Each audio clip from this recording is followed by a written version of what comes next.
সকাল সকাল ঘুম থেকে উঠে রেডি হয়ে চলে গেলাম মাকে দর্শন করতে কালীঘাট। আমি বরানগর মেট্রো স্টেশন থেকে মেট্রো ধরে সোজা কালীঘাট মেট্রো স্টেশনে নেমেছিলাম। সেখানে 1 নম্বর মেন গেট থেকে বেরিয়েই কিছুটা ডান দিকে এগোলেই স্কাই ওয়াক পাওয়া যাবে। স্কাই ওয়াকটা ধরে সোজা চললে যেখানে স্কাই ওয়াকটা গিয়ে শেষ হয়েছে, যেখান থেকে মানে তোমরা বেরোবে, ঠিক তার একটু এগোলেই মায়ের মন্দির। যারা যাওনি তাদের জন্য অবশ্যই এই ভিডিওটা দেখলে পরে সুবিধা হবে। স্কাই ওয়াকের ওপরে দেখো এই আর্কিটেকচারটা আমার এত পছন্দ হয়েছে, তোমাদের সাথে শেয়ার না করে পারলাম না।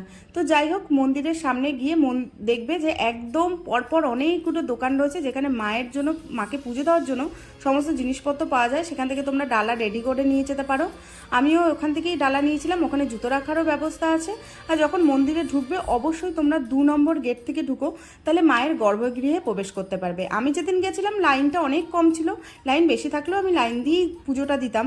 এখন এই যে প্রতিটা মন্দিরে এই ভিআইপি লাইনগুলো রয়েছে, স্পেশালি মাকে দর্শন করবার জন্য, পুজো দেওয়ার জন্য টাকা দিয়ে ভিআইপি লাইনে যেতে হয়, এই জিনিসটা আমার একদম পছন্দ না। হ্যাঁ, যাদের শারীরিক অক্ষমতা রয়েছে বা বয়স্ক মানুষ রয়েছে তাদের জন্য ঠিক আছে। তো যাই হোক, মন্দিরটা দেখো তোমাদের সাথে তোমাদের সাথে শেয়ার করলাম।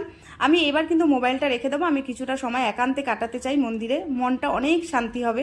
এই যে ডালা নিয়ে নিয়েছিলাম, ব্যাস এখানে কিন্তু আমার পুজো দেওয়াও কমপ্লিট হয়ে গেছে। সকালে কিছু খাইনি বলে প্রচণ্ড খিদে পেয়েছিল, তাই ব্রেকফাস্ট করার জন্য একদম কালীঘাট মন্দিরের সামনেই এই কচুরি মিষ্টির দোকানটা রয়েছে। এখানকার কচুরি মিষ্টি, স্পেশালি ধোকলাটা আমার এত ভালো লেগেছে। তোমরাও যদি যাও অবশ্যই এখানে ট্রাই করতে পারো।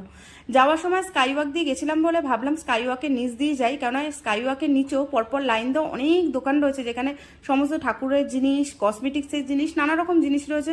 সমস্তটা দেখলাম, ঘুরলাম, কিছু জিনিস কিনলামও। আমার আজকে দিনটা ভীষণ ভালো লাগলো। স্পেশালি মাকে সুন্দরভাবে দর্শন করতে পেরেছি, পুজো দিতে পেরেছি। আর তোমাদেরও যা যা মনের ইচ্ছে আছে অবশ্যই মায়ের কাছে সেগুলো জানাও, মা ঠিক পূরণ করবে তোমাদের ইচ্ছে। আর ভিডিওটা যদি ভালো লেগে থাকে অবশ্যই ভিডিওটাকে একটা like, comment, share and subscribe করে দিও। Bye bye, take care, love you.